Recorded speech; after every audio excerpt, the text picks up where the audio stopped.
नमस्कार। आज हम सबूत यानी साक्ष्य से जुड़े कुछ बहुत ही बुनियादी शब्दों को समझने की कोशिश कर रहे हैं। हाँ? हमारे पास एक स्रोत है, साक्ष्य के मूलभूत सिद्धांत, और हम खास तौर पर इसके सेक्शन 2 पर ध्यान देंगे, जहां कई अहम परिभाषाएं हैं। बिल्कुल। सोचिए, ये परिभाषाएं मतलब सिविल हो या क्रिमिनल केस, हर दलील की एकदम नींव होती हैं। तो आज का मकसद है इन्हें और इनके असल इस्तेमाल को फटाफट समझना। हाँ, और ये जानना जरूरी है कि ये सिर्फ वकीलों के काम की चीज नहीं है। राइट। कोई भी जो मतलब कानूनी प्रक्रिया को थोड़ा समझना चाहता है, हाँ। या बस ये जानना चाहता है कि भाई अदालतें सच्चाई तक पहुंचती कैसे हैं, राइट। तो उनके लिए ये परिभाषाएं बहुत मददगार हो सकती हैं। सही। हम बात करेंगे न्यायालय क्या है, साक्ष्य किसे कहते हैं, तथ्य क्या होता है, कोई चीज साबित कब मानी जाती है, और कुछ कानूनी अनुमान जिन्हें प्रिजम्पशंस कहते हैं उन पर भी। बढ़िया। तो चलिए न्यायालय यानी कोर्ट से ही शुरू करते हैं। स्रोत कहता है कि इसमें सभी जज, मजिस्ट्रेट और वो सब लोग शामिल हैं जो कानूनी तौर पर सबूत ले सकते हैं। हाँ। लेकिन मध्यस्थ मतलब आर्बिट्रेटर्स इसमें नहीं आते। ये तो काफी बड़ा दायरा लगता है। हाँ, बिल्कुल। और ये दायरा बड़ा होना बहुत मायने रखता है।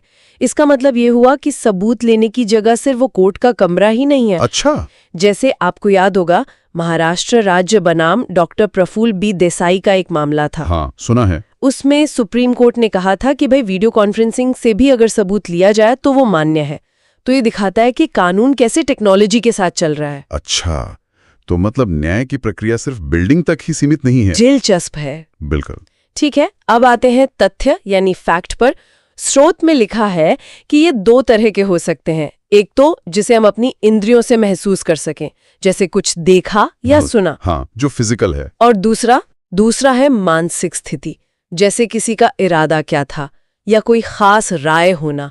ये भी एक तथ्य है। अच्छा। और यहीं से जुड़ता है विवादित तथ्य, मतलब facts in issue. Facts in issue ये क्या है? ये वो असल सवाल हैं जिन पर पूरा का पूरा केस टिका होता है। क्या किसी अधिकार का या किसी जिम्मेदारी का अस्तित्व है या नहीं?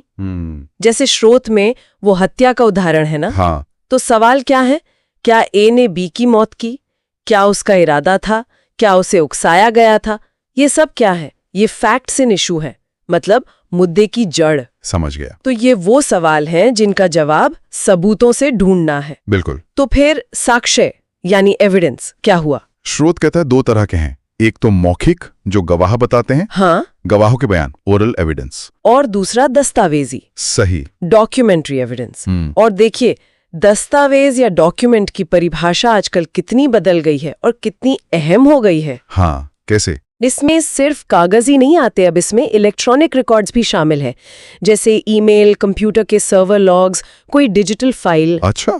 यहाँ तक कि नक्शे या कोई भी ऐसी चीज जिस पर कुछ लिखा हो या कोई निशान बना हो जिससे जानकारी मिले। अरे वाह। और वो अनवर पीवी बनाम पीके बशीर वाला मामला याद है? हाँ, वो तो काफी चर्चित था। उसने इलेक्ट्रॉनिक सबूतों को कोर्ट में पेश करने के लिए वो जो साक्ष्य अधिनियम की धारा 65B का सर्टिफिकेट होता है ना। हाँ, सर्टिफिकेट। उसकी अहमियत पर बहुत जोर दिया था। तो मतलब डिजिटल सबूतों के लिए अब अपने खास नियम कायदे हैं। ये बात तो है। कानून को टेक्नोलॉजी के साथ चलना ही पड़ रहा है। अच्छा, मान लीजिए सारे तथ्य और ये साक्ष्य कोर्ट के सामने आ गए, तो कोर्ट कैसे तय करता है कि कोई बात साबित हुई यानी प्रूव्ड हुई या नहीं? देखिए, यहाँ पर एक मयार आता है जिसे हम प्रूडेंट मैन यानी एक आम समझ वाले व्यक्ति का मयार कहते हैं। Prudent man.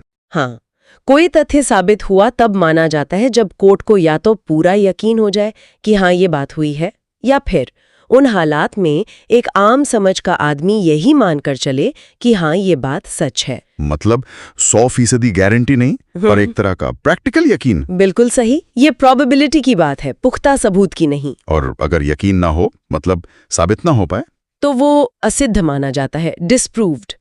यानी कोर्ट को या तो यकीन है कि वो बात हुई ही नहीं, या फिर वो इतनी नामुमकिन लगती है कि कोई आम आदमी उसे मानेगा ही नहीं। ठीक है। और एक तीसरी स्थिति भी है, साबित नहीं हुआ, नॉट प्रूव्ड। Not proved. ये क्या है? इसका मतलब है कि ना तो वो साबित हुई, ना ही असिद्ध हुई। सबूत बस काफी नहीं थे फैसला करने के लिए। अच्छा, मतलब बीच की स्थिति। हाँ, और याद रखिए, क्रिमिनल मामलों में तो सबूत का बोझ बहुत ज्यादा होता है। कालीराम बनाम हिमाचल प्रदेश राज्य जैसे मामलों में कहा गया है कि शक से बिल्कुल परे साबित करना होता है, बियॉन्ड रीजनेबल डाउट। हाँ, वो तो है। क्रिमिनल मामलों में स्टैंडर्ड बहुत हाई होता है। बिल्कुल। ठीक है, अब कुछ अनुमानों यानी प्रिजम्पशंस की बात कर लेते हैं। स्रोत में दो चीजें हैं, उपधारणा कर सकेगा मतलब मे प्रिज्यूम, हाँ। और उपधारणा करेगा मतलब शैल प्रिज्यूम। क्या फर्क है इनमें? देखिए, मे प्रिज्यूम में कोर्ट के पास एक तरह का ऑप्शन होता है, विवेक होता है। अच्छा। कोर्ट चाहे तो किसी तथ्य को साबित मान ले जब तक कि कोई उसे गलत साबित ना कर दे, या फिर कोर्ट कह सकता है कि नहीं भाई और सबूत लाओ। कोई उदाहरण? जैसे शादी के दौरान पैदा हुए बच्चे की पैदाइश को वैध मानना। हाँ।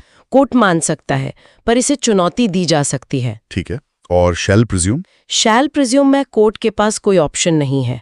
कानून कहता है कि अगर एक बात साबित हो गई तो दूसरी बात को आपको मानना ही पड़ेगा, उसे साबित ही मानना होगा जब तक कि उसे गलत ना साबित कर दिया जाए। अच्छा, यहाँ मानना ही पड़ेगा। हाँ, जैसे वो नेगोशिएबल इंस्ट्रूमेंट्स एक्ट में चेक बाउंस के मामलों में होता है ना, कुछ बातें कोर्ट को माननी ही पड़ती हैं। समझ गया। मे में ऑप्शन है, शैल में कंपल्शन। बिल्कुल। और एक चीज और है, निश्चायक सबूत, कॉन्क्लूसिव Absolutely. प्रूफ। ये क्या बला है?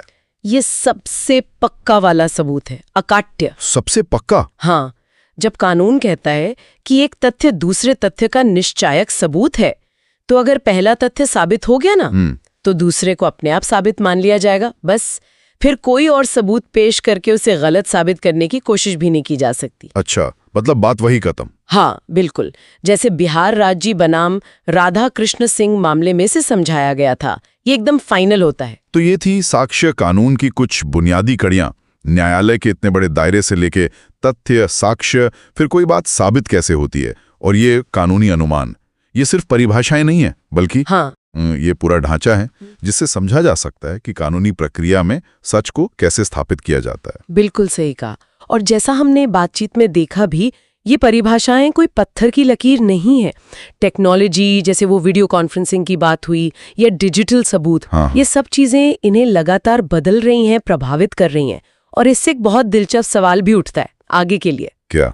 कि भविष्य में जब एआई जैसी नई तकनीकें आएंगी जो शायद खुद ही सबूत जैसी चीजें बना सकें, तब इन बुनियादी परिभाषाओं को कैसे बदलना पड़ सकता है ताकि न्याय जो है वो निष्पक्ष रहे और ऐसी सच्चाई पर आधारित हो जिसे हम जांच परख सकें। ये वाकई सोचने वाली बात है। हाँ, ये तो भविष्य के लिए एक बड़ा सवाल है। खैर, आज के लिए इतना ही।